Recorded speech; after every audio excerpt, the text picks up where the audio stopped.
पिछले एपिसोड में हमने देखा था कि एंशिएंट गॉड ने वांग को वहां पर टाओसिन के बारे में बताया होता है। साथ ही उसने अपने भी पास्ट के बारे में बताया था कि आखिर उसका क्लान किस तरह से बना है। साथ ही उसने अपनी थोड़ी सी पावर वांग को भी दे दी थी ताकि वो अपनी पूरी की पूरी मेमोरी हासिल कर सके। इसलिए वांग एंशिएंट गॉड की पूरी मेमोरी को हासिल करने के लिए एंशिएंट गॉड के सी ऑफ कॉन्शियसनेस वाले समुद्र के अंदर आ जाता है। लेकिन वहां पर ड्वान मुजी की स्पिरिट ने आके उसके ऊपर हमला कर दिया था, जिसके बाद यहाँ से ये एपिसोड शुरू होता है। तो इस एपिसोड की शुरुआत में ड्वान मुजी की स्पिरिट को तो सी वॉरियर ने खत्म कर दिया होता है। लेकिन जैसे ही वहां पर वांग आगे बढ़ रहा था उससे वहां पर सी वॉरियर दिखाई दे जाता है, जिसे देखकर तो वो भी हैरान था। वहां पर सी वॉरियर ने वांग को देख लिया होता है, इसलिए वो अब वांग को भी पकड़ने के लिए उसी की तरफ बढ़ना शुरू कर देता है। वांग ने अपनी रेड लाइटनिंग की पावर का इस्तेमाल करते हुए वहां से भागने का ट्राई किया था, लेकिन वो सी वॉरियर उसके पीछे पड़ गया होता है। वो तो उसका पीछे छोड़ने का नाम ही नहीं ले रहा था। वांग वहां पर बार बार खुद को टेलीपोर्ट करते हुए इधर उधर भागने की कोशिश कर रहा होता है, लेकिन इतनी बार टेलीपोर्ट करने की वजह से उसकी भी वहां पर हालत खराब होने लग गई थी। वो कहता है मेरा भी यहाँ पर इतना ज्यादा स्पिरिचुअल और हम एब्जॉर्ब हो रहा है कि मैं इसके बारे में बता भी नहीं सकता। मेरी धीरे धीरे करते हुए बहुत ज्यादा स्पिरिचुअल पावर खत्म होते जा रही है। जो सारी पावर ये टेलीपोर्ट करने वाला पोर्टल अपने अंदर एब्जॉर्ब किए जा रहा है। इसलिए वो वहां पर एक स्पेशल बॉटल को निकाल लेता है ताकि उसका इस्तेमाल करते हुए वहां पर अपनी थोड़ी बहुत पावर बढ़ा सके। वो सोल जो होता है वांग से कह रहा होता है क्या तुम पागल हो गए हो? अगर अभी इसे पियोगे तो तुम्हारे पास काफी सारी पावर आ जाएगी जो तुम्हारे अंदर ठीक से कंट्रोल भी नहीं हो पाएगी। हो सकता है कि इससे आगे चलकर तुम्हें यहाँ पर नुकसान भी हो, इसलिए तुम्हें अभी इसका इस्तेमाल नहीं करना चाहिए। लेकिन वांग तो वहां पर सुनने के लिए तैयार ही नहीं था। उसने वहां पर उस बॉटल को पी लिया होता है और जैसे वहां पर उसे पीता है उसकी बॉडी के अंदर से भयंकर तरीके से ऑरा बाहर निकल रहा था। वो ऑरा इतना ज्यादा होता है कि वांग उसे कंट्रोल भी नहीं कर पा रहा था। उसकी पूरी बॉडी वहां पर आउट ऑफ कंट्रोल हो गई होती है। वांग बड़ी मुश्किल के साथ अपनी बॉडी को कंट्रोल करने की कोशिश करता है, लेकिन वो स्पिरिचुअल ऑरा तो वापस से उसे बार बार कंट्रोल से बाहर किए जा रहा होता है। लेकिन तब भी जैसे जैसे वांग ने खुद की पावर को वहां पर स्टेबल कर लिया था, इसलिए वो वहां से फिर से भागना शुरू कर देता है। लेकिन जब वो सी वॉरियर उसे देखता है तो वो खुद में कह रहा होता है तुम यहाँ पर किसी भी टेक्निक का क्यों ना इस्तेमाल कर लो, मैं तो तुम्हें यहाँ पर नहीं छोड़ने वाला। तुम्हारी कोई भी टेक्निक मेरे सामने नहीं टिक सकती। इसलिए वो फिर से वहां पर वांग का पीछा करना स्टार्ट कर देता है, जहाँ उसने अपनी पावर का भी इस्तेमाल करना शुरू कर दिया था, जिस वजह से वो आसानी से देख पा रहा होता है कि वांग अभी अपने टेलीपोर्ट होने वाले पोर्टल के अंदर घुस कर भी कहाँ जा रहा है। तब जैसे वांग उसे अपने सामने देखता है तो वो एकदम ज्यादा हैरान रह गया था। वो खुद में कह रहा होता है मुझे पता नहीं कि आखिर इसके पास पावर कितनी है, लेकिन मुझे इसकी शक्ल देख के ही अंदर से घबराहट महसूस हो रही है, क्योंकि ये मुझे बहुत ही ज्यादा डेंजरस दिखाई दे रहा है। इसलिए वो दोबारा से वहां से भागने का ट्राई करता है, लेकिन जैसे वो भाग रहा होता है सी वॉरियर उसके ऊपर अटैक करते हुए उसका पोर्टल ही वहां पर खराब कर देता है। जिसके बाद वो वहां पर वांग के पास आता है, उसके पास से उसकी स्पेशल बॉटल ले लेता है, जिसका इस्तेमाल करते हुए अभी वहां पर वांग ने खुद की पावर को बढ़ाया था। वो वांग से कह रहा होता है तुम्हारे पास से कैसे आई? मैंने भी एक बार काफी टाइम पहले ड्रैगन से खेलते हुए थोड़ा परेशान हो गया था, इससे जैसे मेरा उस ड्रैगन से मन भरा मैंने उससे मारा और उसके बोन मैरो के अंदर से इसे निकाल लिया। ये बहुत कमाल की चीज होती है जो ब्रेक थ्रू करने में मदद करती है। तब जैसे जैसे वांग वहां पर उसके बारे में सुन रहा होता है तो उसे याद आने लगता है कि जब वो इस वर्ल्ड में आया था उसे वहां पर एक दीवार पे कुछ लिखा हुआ मिला था, जो सारी की सारी चीजें इसी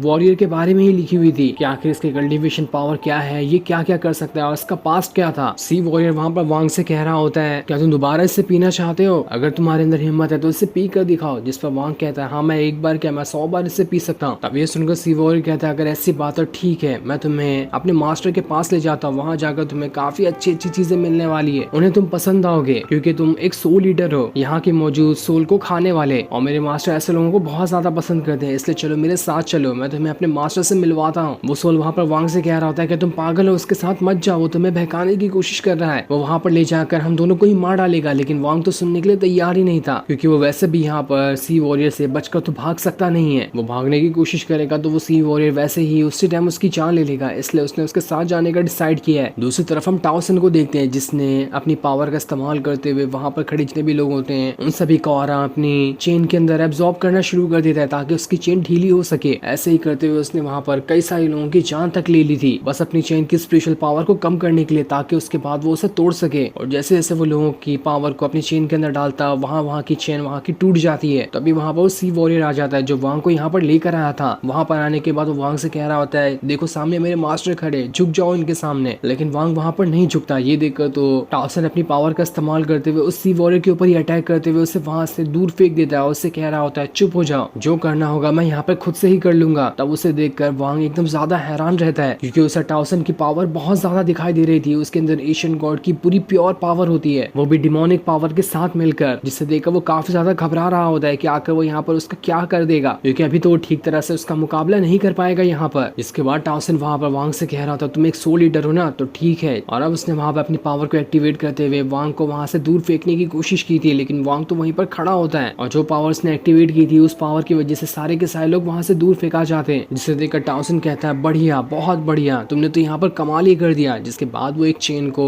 वांग को ही दे देता है और उसे देते हुए कहता है लो इसकी पावर को एब्जॉर्ब कर लो, देखता हूँ मैं यहाँ पर कि तुम इस चेन को यहाँ पर तोड़ पाते भी हो या फिर नहीं। इसलिए वांग ने अपनी पावर का इस्तेमाल करते हुए उस चेन को वहां पर तोड़ने की कोशिश करने लगता है, जिस वजह से पूरी की पूरी चेन के अंदर क्रैक्स पड़ने लग गए थे। लेकिन इतनी कोशिशों के बाद भी वो वहां पर उस चेन को नहीं तोड़ पाता, जिसे देखकर टाउसन उससे कह रहा होता है तुम जानते हो कि इस सील को तोड़ने में मैंने कितने साल लगा दिए हैं, लेकिन आज तक इसे नहीं तोड़ पाया। इसे तोड़ना बच्चों का खेल नहीं है, ये बहुत ही ज्यादा मुश्किल काम है। और जैसे मैंने तुम्हारी पावर देखी मुझे पता चला कि तुमने अभी तक ठीक तरह से अपना ब्रेक थ्रू भी नहीं किया, तुमने बस इतनी सी चैन को तोड़ने की कोशिश में ही अपनी काफी सारी पावर को गंवा दिया है। इसलिए ऐसे कमजोर इंसान की यहाँ पर कोई जगह नहीं है, जो भी यहाँ पर कमजोर होगा उसे यहाँ पर रहने के लिए कोई जगह नहीं दी जाएगी। तब वहाँ पर वांग को एंशिएंट गॉड की बातें याद आ रही होती, जहाँ उसने उससे कहा था कि चाहे दुनिया में कोई भी मुसीबत क्यों ना आ जाए, तुम कैसे भी करके आधी मेमोरी टाउसन के पास जाने मत देना, मैंने तुम्हें ये जिम्मेदारी दी है, तुम्हें जिम्मेदारी को पूरा करना ही होगा। जो याद करके वांग परेशान हो रहा होता है कि अब वो यहाँ पर करे तो करे क्या, वो यहाँ पर टाउसन से फाइट भी तो नहीं कर सकता। तब सी वॉरियर टाउसन से कह रहा होता है हम यहाँ पर इस वांग को थोड़ा सा टाइम दे सकते हैं ताकि ये खुद की पावर को और ज्यादा बढ़ा ले, उसके बाद ये सारी चेन तोड़ने में हमारी मदद कर सकता है और इसकी पावर बढ़ाने में जो भी मदद होगी मैं यहाँ पर इसकी मदद करने के लिए तैयार हूँ। तो बताइए आपका क्या फैसला है, क्या आप इस फैसले पर अपनी हामी भरते हैं। जिस पर टाउसन उसे वहां से जाने की परमिशन दे देता है, इसलिए सी वॉरियर वांग को वहां से लेकर चला जाता है। और अब सी वॉरियर ने वांग को ऐसी जगह पर लेकर आया था जहाँ पर लाखों की तादाद में सोल होती है, ताकि वांग यहाँ पर सारी की सारी सोल को खा सके। पर वहां आने के बाद सी वॉरियर वांग से कह रहा होता है क्या तुम मुझे बता सकते हो कि जब मैंने पहली बार तुम्हें देखा था तो तुम उस डेड सी के पास क्या कर रहे थे, मुझे उसकी वजह चाहिए कि तुम आखिर वहां पर गए ही क्यों थे।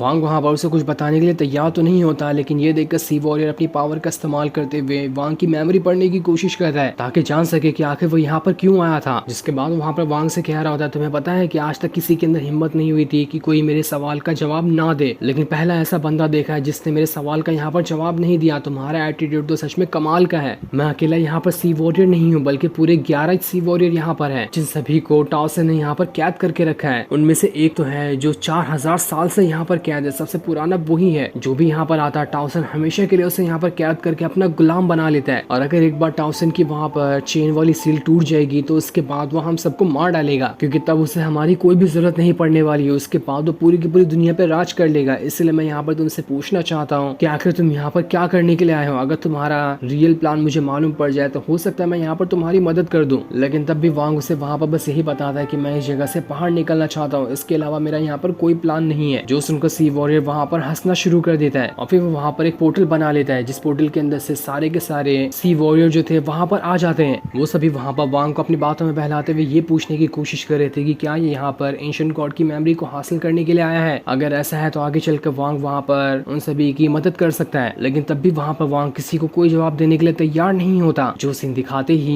ये एपिसोड यहीं पर एंड हो जाता है। थैंक्स।